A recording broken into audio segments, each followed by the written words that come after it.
A lot. So when I began working here, it was, pre-ceasefires. There was a risk physically to the work we were doing.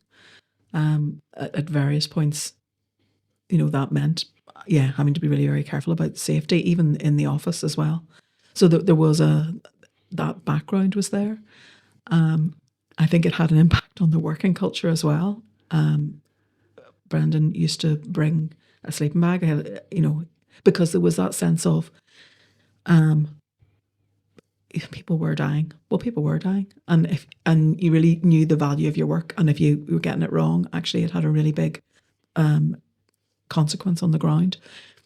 Obviously, at the same time, there was also a lot of funding available. So we had core funding at the time.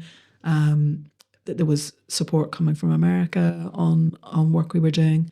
It was so pioneering as well. So we were having to do everything for the first time and really showcase that mediation was a credible tool to use for really difficult situations, like the things that were happening at the interfaces or on parades or on policing.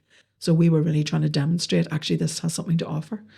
So it, very much in that pioneering kind of mode, I suppose, at that point. I've seen it go through then the ups and downs of just the changing context, meaning that the support for our work really changed and the nature of our work changed. But I suppose the last thing maybe to say around that is just recognising that we took a very different arc. A lot of other places where mediation arrives, it arrives for workplace or neighbour or family, and then might eventually grow to systemic level.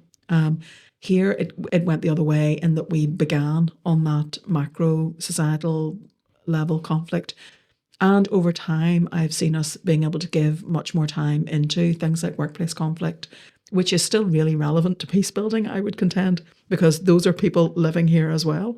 And, and we see as well the impact of the trauma of the conflict actually showing up in all walks of life. So all of those things are really, melded together. But yeah, Northern Ireland, we look very different now. And, what we offer is, I think, hugely different than it was then as well. There's a richness to it, I think. Yes, a pre-Good Friday agreement, very challenging times, very difficult situations, great learning though. Yeah.